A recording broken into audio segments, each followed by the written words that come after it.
back, part 2. I've now completed the top coat. There's 2 coats on here, and I've decided to go for a, you won't be able to tell because I haven't got anything, hold on, let's have a look.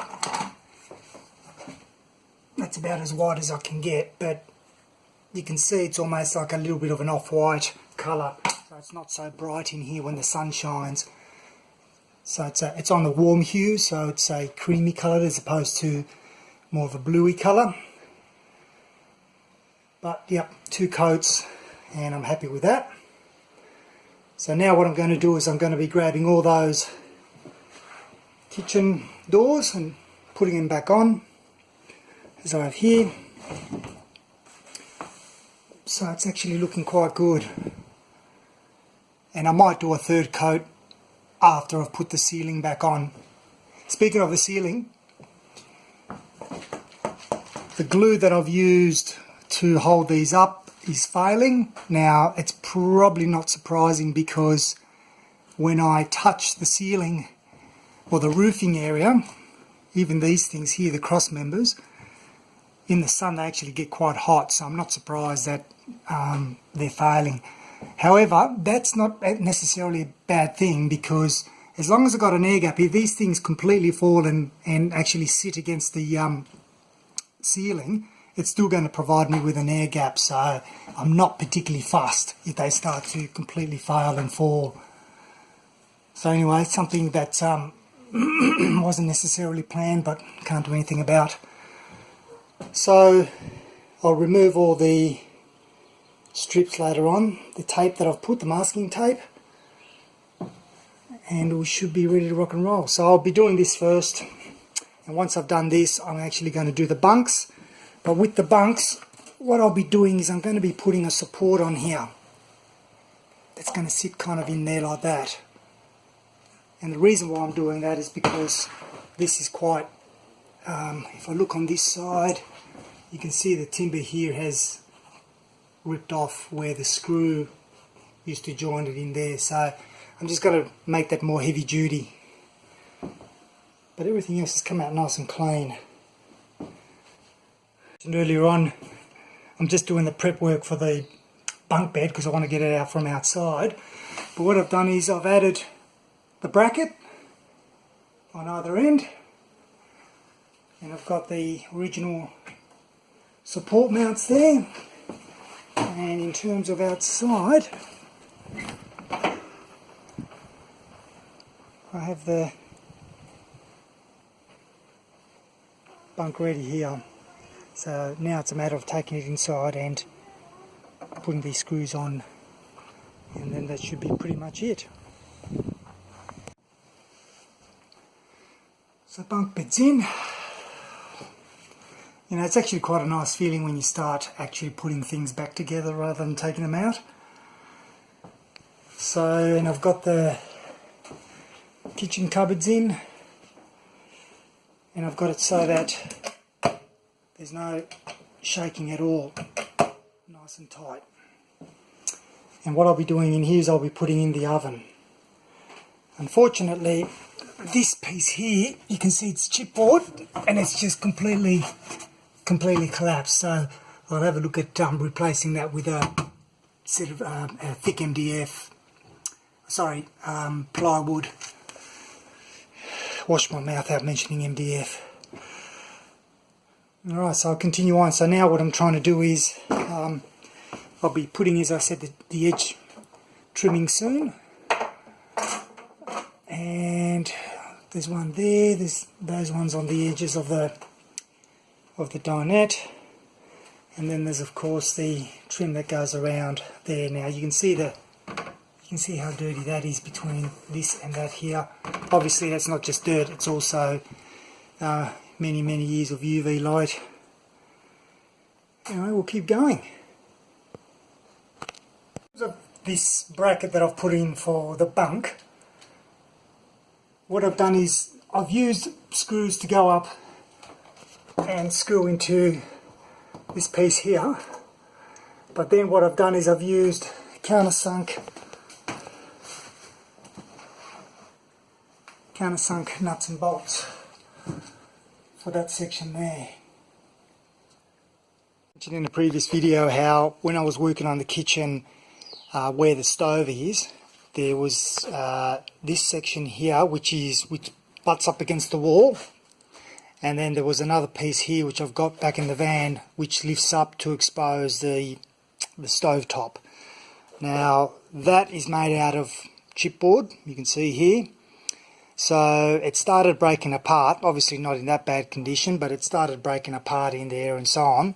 And there's a number of items in the Viscount that are made of chipboard. Another one is the dinette table, and I eventually want to change all that and replace it with ply. But at any stage, what I've decided to do here is replace this with marine grade ply, which I'm doing over here, and I'll show you that in a second. But I wanted to keep the top, so this had two ends to it, or tops to it. So what I've done is I've peeled off, basically using the tool.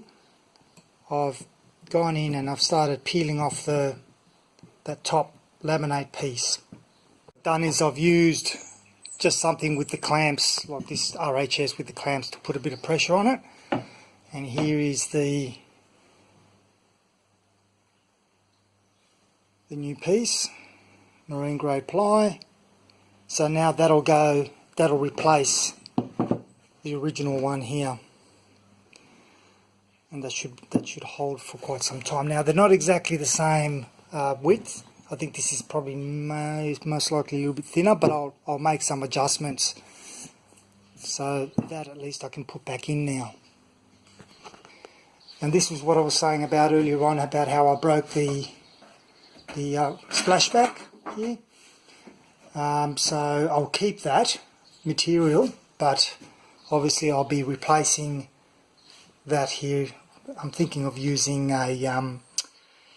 like a stainless steel or something like that, just to kind of match the sink and, you know, the rails, etc.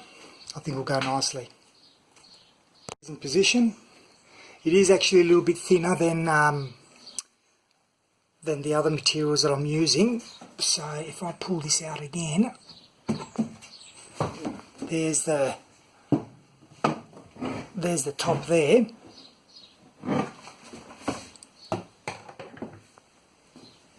and there's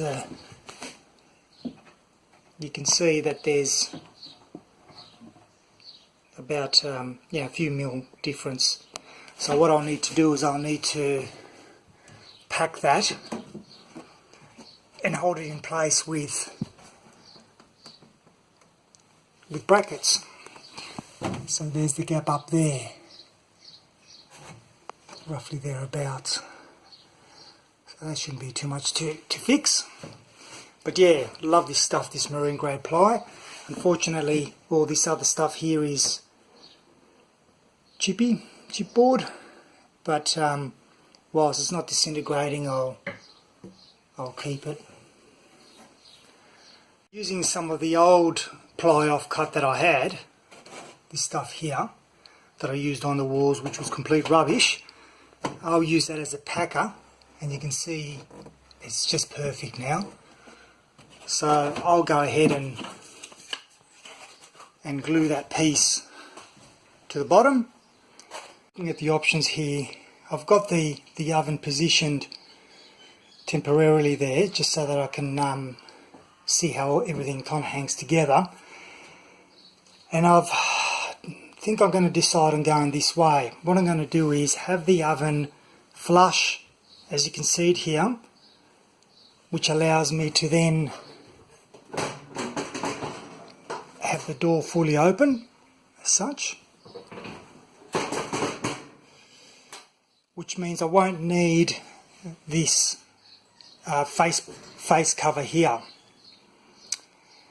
Now, one of the things that happens is that this requires, it's got these latches here which hook on to, now this is filthy, but anyway, which hook onto these things, and effectively that which sits here on this face provides the support for this. I'll just put it on here temporarily, like that. Okay, so notice how at the moment there's nothing there really to support it. What I want to do is I want to end up with something like that. And of course I've got that back section that I mentioned about, that I've done out of marine grade ply. And so that'll sit pretty much level like that. So I end up having the benefit of additional bench top plus the oven there. The only thing I will do, however, is this is the support mechanism for this top plate. So when you open that lid up, that comes up and locks it into place. Now, which means I do have that space here available. So I'm thinking of actually lifting this oven to that point so that it actually, this top bit here sits about there, which will give me down the bottom here about an inch gap, and that could be storage for like you know, oven accessories like the stands and the pans and whatnot. So, you know, things like that, where I could pull that out and effectively slide it underneath. Things like that. So, in keeping with the idea I just mentioned, what I've done is I found a piece of aluminium which I'll use. This is actually a bit of scrap that I had, and I'll be screwing that in there as such. So this will become the support for the table. And I've already drilled the holes ready to screw in, which I'll do right now. The support piece is now there. Round that off so we don't actually cut ourselves on that corner. So that provides a great amount of support. Okay, so it sits well. And now if I put the cover on, which will sit something like that. Okay, it's kind of nice and solid sitting there. And so what will happen is, obviously these will be screwed to the back here, and then this will lift up. Obviously this here is connected there to those two screws there, and voila, I think it looks alright. I think the aluminium is actually a better choice anyway. It's strong but also matches, you know, the other steel components as well. Looking there, I've got about, as I said beforehand, about an inch that I can lift from the base. And I've got this piece of, again, a scrap piece of marine grade that I'll be able to hopefully use as the stand. These aluminium RHS, obviously got to cut them to size, but they fit quite nicely in there. And what I like about it too is that the oven legs are pretty much almost on top of the aluminium section anyway, so it's going to provide great support for that. And there's still enough room here, and we've only lost, like I said, about 10 mil, so that's still going to work fine. The aluminium RHS now are in there, so they're nicely bolted in from underneath.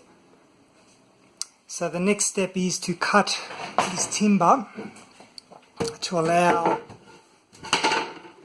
that. Now what I'm going to have to do is I'm going to have to cut it so that it's the same depth as the actual oven to allow for gas pipes to come through. So I'm going to have to just cut it so that there's a sufficient space for the piping to go through.